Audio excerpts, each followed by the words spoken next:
Bolsonaro, cara, faz piada com o Bolsonaro pra você ver o que cai em cima de você. Você viu que ele fez seu peru com o Tonholi, né?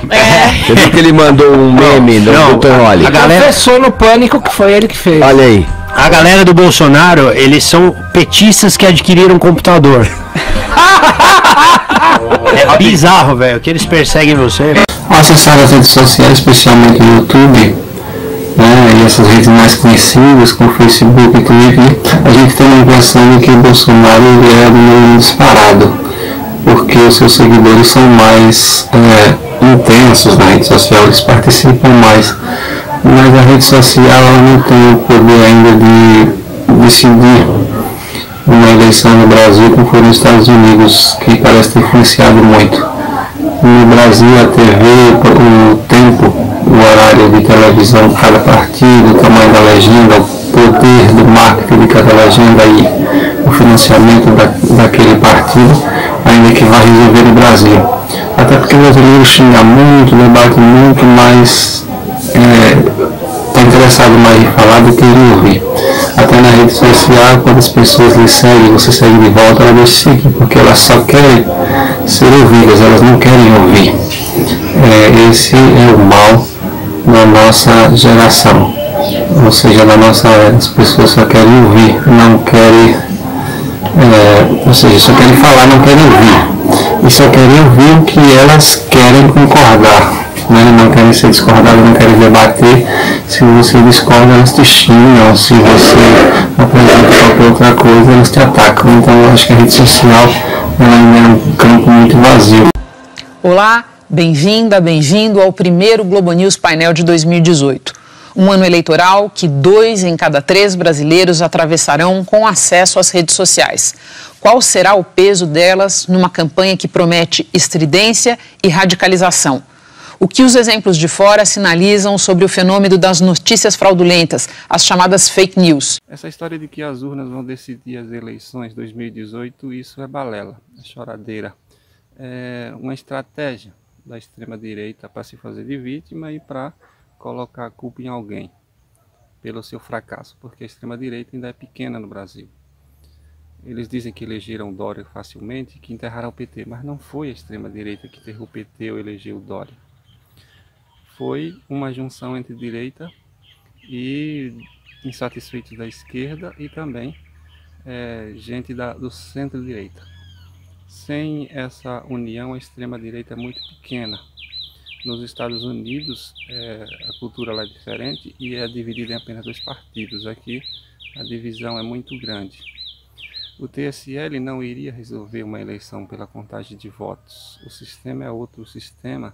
É dominado por uma mídia poderosa que manipula e tem muitos outros meandros, né? E além do mais, tem que ser um partido que tenha muito poder de televisão, a legenda tenha poder de bancada, que tenha mais recursos, que tenha mais tempo de televisão, coisa que o Bolsonaro não tem. Então eles ficam procurando essa desculpa dizendo que o que vai decidir a eleição é as urnas, mas o TSE, apesar de não ter a confiança das pessoas, duvido muito que se pautasse a isso. E se alguém tivesse certeza, já teria denunciado. Não denunciaram. O próprio Bolsonaro, que fez a questão do voto impresso, já que tem tanta certeza que o TSE influencia e muda o resultado, deveria entrar com a denúncia e colocar tudo logo a pratos limpos. Você tende a entender um pouco mais as pessoas, isso que o Fábio colocou, esse conceito de eu, de alguma maneira, simpatizar com o outro, não é? De alguma maneira, eu poder entender as razões do outro e poder, a partir daí, estabelecer um diálogo, não é? Quer dizer, na ideia da tribalização, assim, não há diálogo, eu simplesmente estabeleço minha posição, eu converso com a minha tribo, eu me converto em militante de uma causa, né? Ou seja, eu me converto em um guerreiro de ideias, né? E a partir daí é uma sociedade, curiosamente, que passa a funcionar como uma grande comunidade digital, mas uma comunidade que não conversa, que não dialoga, não é? Aí eu boto o meu ponto, que é paradoxalmente positivo, que diz o seguinte, quer dizer, uma sociedade, uma grande comunidade digital que tende à fragmentação, não é? E que tende à irrelevância, de certa maneira, pela abundância de informação. não é? E questões sobre as quais, essa é a minha tese, quer dizer, a grande sociedade não tem acordo e nunca terá. Porque, né, o acordo possível numa grande sociedade democrática é no campo da política, no campo das políticas públicas, no campo da democracia. Nós nunca vamos chegar a um acordo sobre as questões da estética, da arte, da beleza, da estrutura da família. Essas coisas, elas foram... E esse é o espaço, só para terminar, esse é o espaço da divergência e da diversidade da internet, não é? Que torna, de certa maneira, a internet tão assim, um espaço tão de grande acirramento. Eu acho que a gente teve, a partir de 2014, sobretudo, um grande investimento das campanhas em chamados perfis robotizados, né? Que seriam os perfis? São contas que são frequentemente administradas por várias pessoas, né? Para fazer com que uma determinada ideia política ou determinado candidato ganhe, se torne tendência, né, na internet, né? Essa forte robotização também veio junto um certo romantismo em torno dela. A ideia que se tem quando a gente fala de robô é que é algo automático que faz, né, publicar continuamente informação. Existe isso, né? O que é trollar? O troll é um usuário que pode ser um usuário real, né? Ou pode ser um usuário falso, uma conta falsa, né? Que tem o objetivo de criar instabilidade emocional no seu alvo. E quando o alvo come, né, a isca, o que acontece? Ele entra num estado de instabilidade, começa a dar chute na canela de todo mundo na internet, e aí a sua audiência fala, pô, essa pessoa ela não tem estabilidade emocional, né? Meu voto não vai nela, né? Então isso é muito comum acontecer como uma estratégia. O troll tem esse objetivo, né? Ele é uma figura da internet. Agora, isso está muito associado à política de polarização. Se a gente for pegar esse tom menor da diversidade, ao contrário, você tem muito mais dimensões orgânicas aí. Eu acho que essas eleições, por exemplo, no Brasil, elas vão ter uma característica bastante diferente, que vão ser eleições que refletem já um acúmulo emocional do eleitor, que é a não moderação. Eu não acredito, sinceramente, em teses da ciência política, de que o centro vai ter um papel importante dentro da engenharia política a se fazer. Se a gente olhar pela perspectiva da internet, é uma eleição para posicionamentos firmes, né? Isso é muito interessante, porque é o que tem gerado muita audiência na rede. Ou seja, o político ele vai se tornar tendência agora em função do dinheiro que ele aporta nessas plataformas. E isso muda, porque quem tem mais inteligência de anúncio, porque o anúncio não é algo para simplesmente anunciar massivamente, né? Anunciar de modo segmentado se torna uma estratégia tanto para o candidato que está no partido pequeno, mas que com inteligência digital pode chegar a seu público-alvo com muito mais facilidade e manter-se, né, na atenção desses usuários, quanto para os partidos mais fortes, que vão ter recursos para investir muito mais e ficar na timeline diariamente das pessoas. Então a gente também vai estar vivenciando uma eleição que os intermediários perdem o seu papel, digamos assim, político importante de disseminar informação, né? Então acho que é uma questão interessante para se discutir também. Você tem um fenômeno novo na política brasileira, que é o Bolsonaro. Então, em grande medida, um fenômeno de redes sociais. Nesse sentido, Pablo, é uma pluralização, goste ou não, é uma diversificação do cenário político. Nós tínhamos historicamente no Brasil uma polaridade, né? PT, PSDB, nós ficamos aí 20 anos. Daqui a pouco surge um terceiro ator, não é? Que expressa um tipo de conservadorismo. Se eu entendo bem, você está querendo dizer, ele não é novo como personagem, mas ele é novo na maneira como esse crescimento se processou. Exatamente. Ele tem como ecossistema básico a internet, quer dizer, então ele cresce nesse fenômeno. O sistema que nós aprovamos do financiamento, 98% do recurso foi para as grandes bancadas, quem tem mais bancada no Congresso, no Senado, na Câmara, quer dizer, então vai haver uma conservação. A grande dúvida que eu coloco é a seguinte: se esses fenômenos de internet, né, eles, quando a campanha entrar no seu momento profissional, quando valer tempo de televisão, quando valer estrutura partidária, dinheiro de campanha, não tem financiamento empresarial, não é? Então, quer dizer, se fenômenos de internet, como é o caso do Bolsonaro no Brasil, vão continuar tendo a mesma eficiência. Vamos lembrar que o Trump nos Estados Unidos é diferente, porque o Trump ele Ele era um outsider que acabou virando candidato dentro, no mainstream da política americana, dentro do Partido Republicano, e ganhou a prévia. A grande questão é saber se os fenômenos esses de descentralizados de internet, de guerrilha digital, farão frente à política profissional, que terá o seu financiamento, a sua estrutura de fato muito concentrada nas eleições brasileiras. Eu acho só uma coisa, senti que o Pablo ia comentar alguma coisa.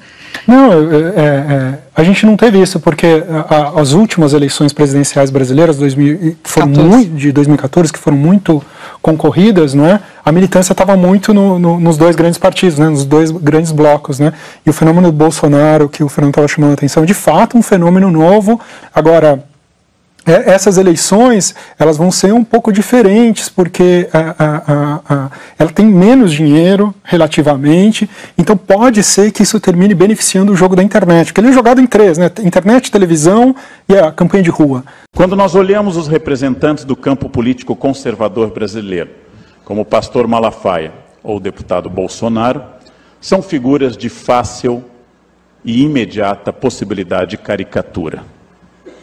Nós não temos aqui no Brasil aquele conservador inglês bem vestido e falando bem e sem babar ou gritar. Nós temos gente em geral histérica, em nome de Deus ou da rota, que grita o tempo todo e tem ataques furibundos e irracionais. São figuras que têm o physique de rôle, têm o tipo físico para poderem ser ironizadas. E é a coisa mais fácil de fazer. Ironizar essas figuras. Logo, não estamos falando da ponta do iceberg, que são as personagens que se aproveitam desse conservadorismo difuso, cônscios ou não do que acreditam de fato. No século XIX, Stendhal, primeiro autor realista francês de fato, escreveu que religião é baseada no medo da maioria e dá lucro para uma minoria. Essa minoria instrumentaliza o medo da maioria. Eu aplico a ideia de Stendhal à questão política. Baseado no medo da maioria, floresce um discurso dessa maioria silenciosa que historicamente se pronunciou várias vezes. Quando nós temos na rua 100 mil pessoas protestando por um tema em São Paulo, nós devemos lembrar que há 10 milhões e 900 mil que não saíram de casa. Quando nós temos na rua 100 mil brasileiros protestando contra um tema, devemos lembrar todos aqueles que não foram para a rua, por não concordarem ou não acharem o tema relevante, ou concordarem, mas não acharem a manifestação importante. Classe média e classe baixa em risco de desemprego ou de redução de consumo são o público por excelência de qualquer projeto fascista. Geralmente o projeto fascista se assenta não sobre o operariado, é muito raro, não sobre elites aristocráticas, latifundiárias, oligárquicas, mas sobre uma classe média e baixa em risco de proletarização. Há 3 anos tenho andado pelo Brasil, se preparando para ser uma opção por ocasião das eleições desse ano. Há 3 anos eu estou andando pelo Brasil, se preparando para ser presidente do Brasil. É fato, o senhor está em campanha há 3 anos, como o senhor acaba de dizer, mas o senhor foi eleito deputado para ser deputado ou para ser candidato? Qual é a sua opinião sobre o tripé macroeconômico?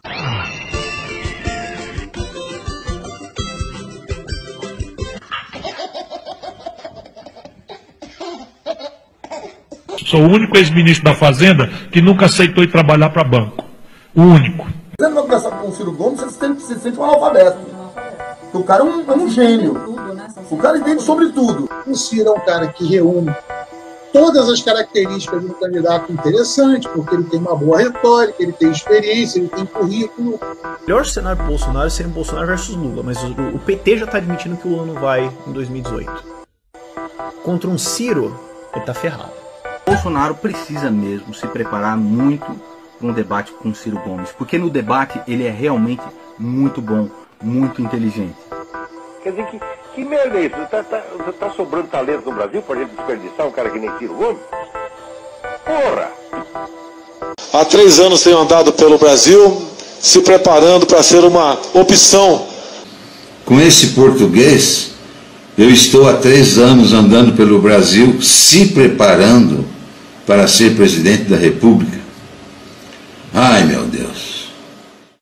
Você daria para um açougueiro o corpo da tua mãe para ser operado? Não. Por quê? Ele sabe cortar carne, mas não é médico. E aqui nós entregamos aqui a feitura das leis para semi-analfabetos. Olá, Caio Fábio, tudo bem? Eu gostaria de saber qual a sua opinião, não apenas a respeito da possível candidatura do Bolsonaro, mas também a possível candidatura do Marco Feliciano à vice-presidência da República com o Bolsonaro. E aí, o que você acha? O negócio vai ficar feio ou não? Pior do que está, não fica ou fica? Valeu, meu amigo, eu acho que você só pode estar de gozação comigo, né? Um rapaz tão bonito, você. Olha pra mim. Você me conheceu ontem, anteontem, ou você me acompanha em algum lugar? Quem me acompanha? No meu site, no Facebook, aqui na VMVTV, sabe? Porque aí um mês, quase 15 dias, todo dia, advertindo sobre esse crescimento bolsonárico no meio religioso. O Bolsonaro tá aí. Tá aí, é candidato de vocês. Assim, eu tô fora. Você é um Hitler nazista, eu conheço esse cara desde 80 e pouco. Nazistaço, nazista mesmo, um fascista, fascistão. Eu sei o que eu estou dizendo, ele me conhece muito bem e me abomina desde a década de 80, desde a década de 90. Que isso? Tudo que eu fazia no Rio de Janeiro, ele era um dos que eram contra. Fábrica de Esperança. Não, ele está acolhendo esses filhos de bandido. Ah, era essa que era a leitura que ele Meu fazia? trabalho em Bangu 1, Bangu 2, nos presídios, não sei o quê, é o interlocutor do Comando Vermelho. O pessoal não sabe de nada. Quando eu falo alguma coisa, vocês ficam pensando que eu nasci com vocês outro dia. Eu vejo a média da assistência aqui no Facebook. É só menino. No meu Face, por exemplo, é garoto. São garotos entre 22 e 33 anos. Ó, tá aqui. Hoje, por exemplo, tem mais ou menos 1 milhão de pessoas aqui, entre 25 e 34 anos, nasceu outro dia. Não sabem da metade da vida do Bolsonaro para trás e nem para frente, começaram a saber outro dia, por causa de internet e de algumas coisinhas que eles leram. Aí ficam pensando que esse cara veio do nada. Isso aí é um ser fóbico, é homem-fóbico, além de homofóbico. É vidofóbico. É desprezível no sentido político. Como ser humano, acolherei a qualquer necessidade dele, em qualquer momento, dele, da casa dele, dor dele, angústia dele. Se com coração humilde um dia achar que eu tiver alguma coisa de Cristo em mim para ajudá-lo, eu ajudá-lo-ei. Como político, eu sou adversário de qualquer ser humano que tenha a cabeça do Bolsonaro. As atitudes dele. E o Marco Feliciano, para mim, é viado. Só isso. Caio. É viado. Eu não estou dizendo que ele usa o furingo-língua. Eu estou falando de viado no sentido existencial. É um viadão. É um viado de ser. É um não viado. De dar. Só um viado. É um Felicianos. O que ele faz com o sufixo não é meu problema. Entendi. Mas é um Feliciano. De vice do Bolsonaro. De Poxa vice vida, do Bolsonaro. Que chapa, hein, Brasil? Fiquei chapado agora. Ficou chapado. Caião, acabou. Pelo amor de Deus, rapazes, vocês são minha grande tristeza. É ver uma geração nova se engajar num negócio que qualquer ser humano com um pouco de experiência já viu a maluquice que é. Mas vocês dão muita chance ao azar. Infelizmente vocês votam, né? Porque dá vontade de que gente assim não votasse. Mas não, vota. É uma bênção da democracia acolher a estupidez da sua escolha.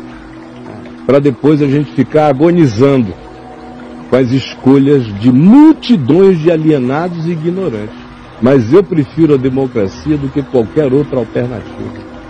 Eu prefiro que os meus filhos e meus netos tenham que lidar com a estupidez coletiva de uma geração que podia ter escolhido melhor e escolheu pior.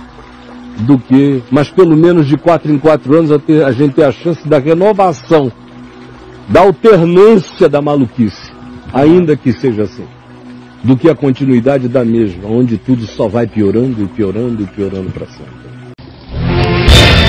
Vamos lá? Ô Caio, amo você, meu irmão. Amém. Mas você julga o Bolsonaro? Não, eu julgo os atos do Bolsonaro, as falas do Bolsonaro, os dizeres e os comportamentos do Bolsonaro. Eu nunca disse para ninguém que o Bolsonaro está no inferno, nunca disse nada disso. Agora, eu digo que ele é um ente nocivo a qualquer sociedade. As obras dele, as falas dele, que eu acompanho desde a década de 80 e não de agora, Bolsonaro é tudo para eles, é uma coisa, para mim ele é outra. Ele não é novo, Bolsonaro é velho. Eu acompanho a carreira pública dele há mais de 30 anos. Eu sou do Rio de Janeiro. A gente se esbarrava lá em tudo que é lugar. Os repórteres que o cobriam a mim também. Eu sabia de coisas que eles não podem nem sonhar. Agora, se alguém me perguntar, Caio, o Bolsonaro vai para o inferno, eu digo, não, me deixa fora dessa.